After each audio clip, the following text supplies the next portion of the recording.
Sekarang ini akses kita untuk bisa membeli software original udah semakin gampang ya. Tapi udah pakai original belum?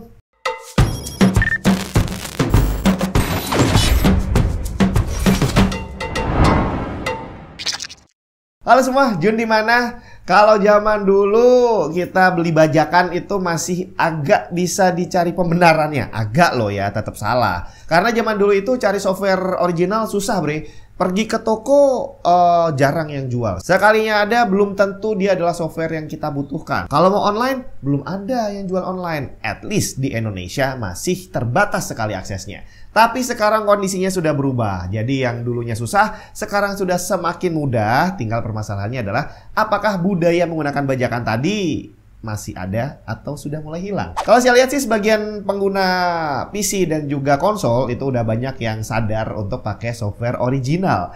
Nah, hari Sabtu kemarin saya udah buka polling seperti biasa. Pertanyaannya simpel banget, di PC kamu yang terinstall itu softwarenya seperti apa? Apakah semuanya udah original atau sebagian besar original atau sebagian besar masih bajakan atau malah semuanya bajakan? Kita langsung lihat aja hasil pollingnya seperti apa. Monitor 165Hz udah mainstream. Jangan ngekor bre, cari yang lebih bagus lah. Asus TUF Gaming VG249Q3A 24 inci Full HD dan yang pasti 180Hz refresh rate. Menggunakan Face IPS panel yang diklaim punya response time 1 milisecond gray to gray. Bocoran dikit, udah saya tes sendiri dan bener, refresh rate tercepat ada di angka 1,5 milisecond. Color gamut 99% sRGB dengan color accuracy udah saya ukur sendiri ada di angka average 0.31 delta E dalam kondisi belum dikalibrasi. Luar biasa. Selengkapnya cek link di bawah.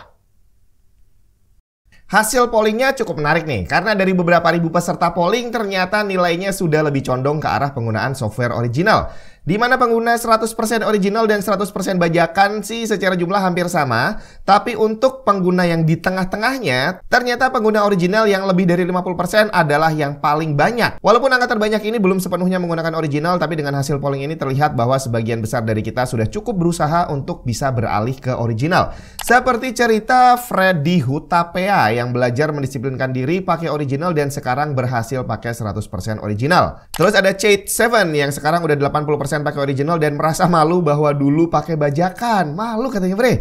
Dan dulu itu pakai bajakan karena terpaksa untuk belajar. Terus ada juga yang pakai original karena takut dengan resiko software bajakan yang tidak jarang disisipi program jahat seperti cerita Bayu Relvans. Jadi dia takut kena ransomware. Terus untuk Office nih, karena mahal nggak ada duitnya, dia memilih pakai LibreOffice katanya. Weh, mantap.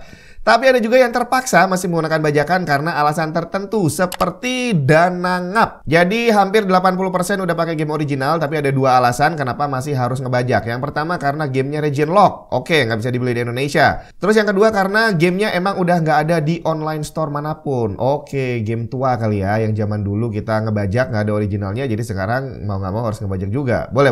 Ada juga yang masih pakai bajakan karena nggak bisa bayar sekaligus nggak sempat main gamenya, seperti cerita Kang Botak nih ya, nggak bisa bayar terus nggak ada waktu untuk maininnya kalaupun bisa bayar. Make sense sih, sayang aja gitu ya kita beli game mahal-mahal kalau emang udah tahu nggak bakal sempat mainin dan nggak bakal bisa menikmati waktu kita mainin gamenya nanti ya. Dan itu kayak saya sih, kalau beli game akhirnya nungguin diskon gede banget baru dibeli dan berujung nggak pernah dimainin juga sih. Tapi jangan salah ya, yang mengira bahwa 100% original pasti mahal ternyata tidak selalu seperti itu, karena sebenarnya memang banyak opsi software original gratis alias freeware yang menggunakan sistem open source. Banyak di antara peserta polling yang memilih jalur ke sana, dan ini saya bilang smart. Kenapa smart? Karena open source dan freeware itu seringkali secara fitur tidak selengkap software yang original dan bajakan, tapi mereka masih berani untuk make dan harus lebih belajar lebih kali ya untuk bisa mendapatkan output yang sama seperti software berbayar atau bajakan. Seperti ada Siwiham Hamda, dia pakai software open source, foto editornya pakai GIMP, video editornya pakai Kdenlive sama DaVinci Resolve. Terus IDM-nya dulu pakai Crack, sekarang udah beli yang harganya 400 ribuan. Mantap banget deh. Terus ada Muhammad Tegar Aldian Syah, ini juga alhamdulillah 100% original karena kebanyakan software di PC saya adalah software open source. Terus ada lagi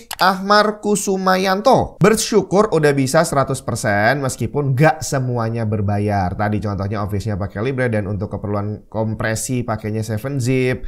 Mantap banget lah ya. Dan terima kasih buat yang udah ikutan pollingnya. Mohon maaf gak semua bisa saya masukin ke dalam video, tapi semuanya sudah saya baca dan thank you banget sama sharing ceritanya ya. Oke, itu tadi hasil pollingnya, cukup menarik. Tapi hari ini kita akan ngebahas tentang bukan bajakan ya, tapi tentang original. Lebih tepatnya adalah kalau zaman dulu itu software original dan game dijual sebagai barang sekali beli. Jadi nggak ada sistem subscription seperti sekarang. Tapi entah sejak kapan tiba-tiba semuanya beralih menjadi sistem langganan, bre. Subscription. Kita bayarnya bukan cuma satu kali, tapi setiap bulan kita harus bayar sewa ceritanya. Nah, buat kamu yang belum merasakan pakai software full original, saya akan coba buatkan perhitungannya nih. Kira-kira kalau semua yang pakai model subscription itu kita jalani ya, berapa banyak duit yang harus kamu keluarkan setiap bulannya untuk bisa menikmati semua fasilitas yang selama ini kamu anggap biasa-biasa aja karena kebiasaan pakai bajakan gitu ya. Bahwa ternyata untuk dengerin lagu itu kita harus bayar 50.000 sebulan. Terus untuk nonton film itu juga 50.000 sebulan, itu yang paling jelek. Itu baru satu layanan, belum yang lainnya lagi.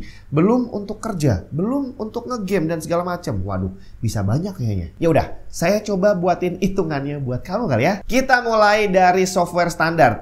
Windows-nya nggak dihitung karena Windows itu belinya sekali aja ya, bukan model subscription. Jadi di sini kita hitung yang untuk kerjanya langsung aja. Software seperti Office itu yang standar.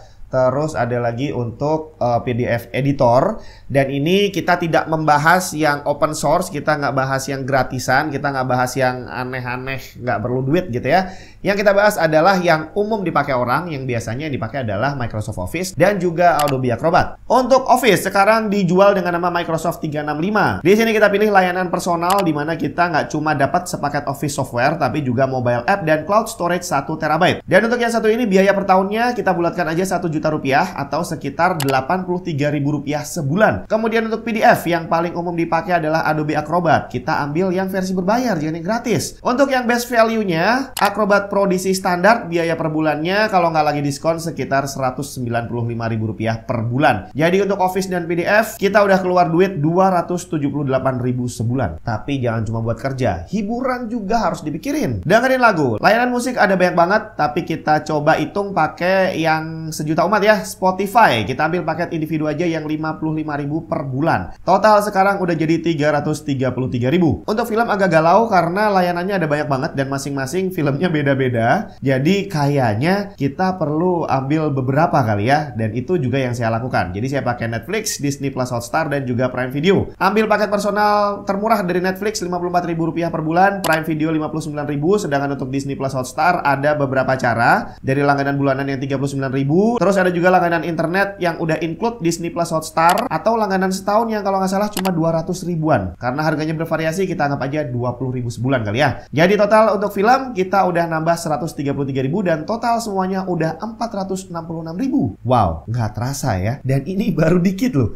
Game belum dihitung. Terus kalau yang kerja di bidang video editing belum masuk juga. Kita langsung masukin satu-satu. Untuk game juga sama. Ini bikin galau karena layanannya ada banyak dan gamenya juga berbeda-beda. Jadi kita kayaknya perlu lebih dari satu. Yang paling murah dan komplit untungnya ada Xbox Game Pass, dimana kita cukup bayar 50.000 sebulan udah dapat library game dari Microsoft, EA Play, dan juga Ubisoft. Sejauh ini dia adalah layanan game subscription yang nggak ada lawan. Dan sekarang pengeluaran kita udah 516.000. Tapi kebanyakan gamer bukan cuma punya PC, dia juga punya konsol bre. Dan kita ambil aja PlayStation yang paling banyak dipakai orang.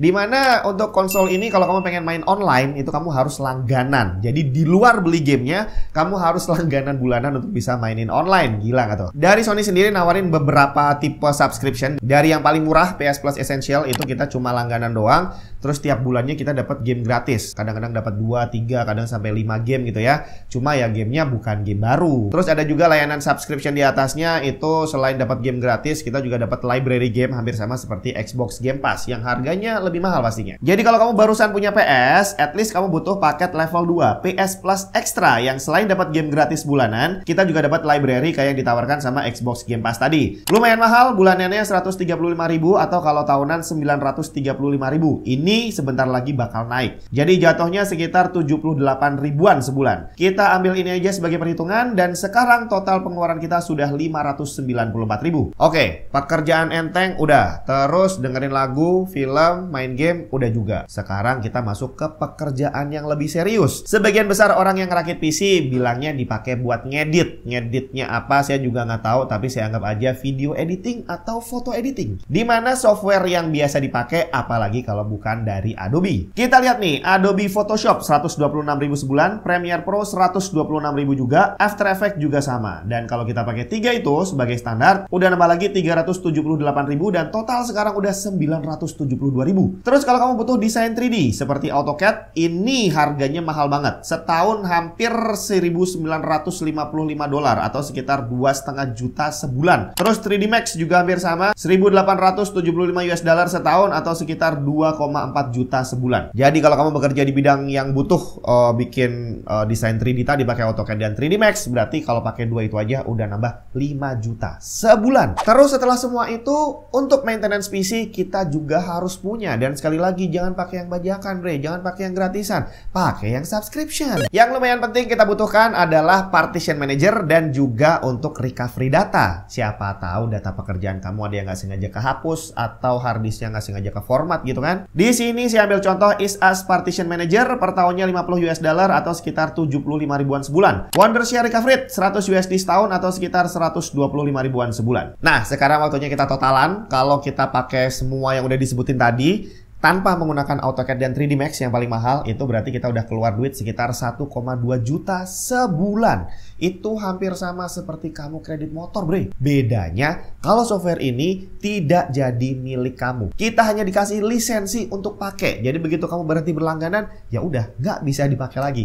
Beda sama motor, kalau udah sampai waktu tertentu, motornya jadi punya kita. Nah, ini kalau diakumulasi setahun, berarti kita keluar duit sekitar 14,5 juta dalam 1 tahun. Tapi kalau kamu masukin AutoCAD dan 3D Max ke dalam pengeluaran bulanan kamu, maka setiap bulannya kamu harus keluar duit sekitar 6,2 juta. Dan kalau diakumulasi selama setahun, 75 juta. Gila. Dan itu cuma untuk sewa software, bre. Dari sini saya langsung membayangkan teman-teman saya yang bekerja di bidang desain tadi. Ada yang cuma desain grafis, bikin poster, bikin iklan di majalah gitu ya, atau online di web design. Terus ada juga yang video editing kecil-kecilan. Ada juga anak-anak arsitektur yang mulai mencoba bikin usaha sendiri desain arsitektur yang pakai AutoCAD dan 3D Max.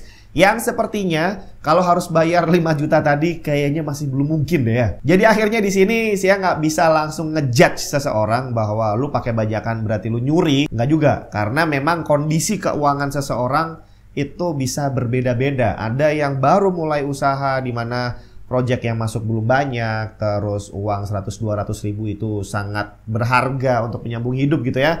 Jadi walaupun tadi kita lihat Adobe After Effects cuma 126.000 sebulan, tapi kalau kita bicara harus pakai original semuanya, bukan cuma satu yang kita langganan, tapi harus semuanya, harus paket, harus 1,2 juta tadi. Ujung-ujungnya kalau mereka nggak bisa, nggak sanggup untuk 1,2 juta sebulan, akhirnya ya udah, daripada cuma pilih-pilih, mendingan bajakan aja semuanya. Jadi di sini moralitas nggak bisa lagi kita nilai sebagai hitam dan putih, karena memang kita hidup di area abu-abu. Jadi kalau kamu lihat pengeluaran untuk pakai software original sekarang segitu besarnya, apakah bisa menjustifikasi orang-orang untuk bisa pakai bajakan? Semuanya saya kembalikan ke kamu. Tapi yang jelas di sini saya bukan ngajari kamu untuk pakai bajakan. Saya juga bukan nakut-nakutin bahwa pakai original itu mahal, jadi sebaiknya pakai bajakan aja. Enggak. Di sini saya pengen nge-share aja bahwa kenyataannya memang seperti itu. Dan kalau kamu bisa pakai software untuk menghasilkan uang, itu artinya kamu sudah menggunakan hasil kerja orang lain. Jadi di saat kamu memakai bajakan dan kamu dapat duit dari situ, ya idealnya udah mulai ada nih pikiran bahwa oke, berarti yang bikin software nggak dapat bayaran nih. Ini sama aja kayak gue bikin kerjaan, gue bikin desain tapi nggak dibayar. Mau nggak? Dan kita cukup memulai dari situ aja. Karena banyak sekali orang yang awalnya menggunakan bajakan, tapi begitu udah mulai sukses, dikit-dikit mulai pakai yang original. Jadi gue pakai After Effects sama Photoshop nih dan udah menghasilkan uang lumayan. Gue udah pakai bajakan sekian tahun, kayaknya udah waktunya gue mulai menghargai pembuat software dan gue mulai langganan. Satu-satu aja, nggak usah semuanya. Karena sebelum kita bisa melangkah lebih jauh, kita harus mulai dari 1 dan 2 langkah kecil dulu. Jadi buat kamu yang saat ini bekerja menggunakan software dan masih berkutat dengan software bajakan, saya doakan kamu semua dapat proyeknya semakin lancar biar bisa segera pakai software original. Iya kan?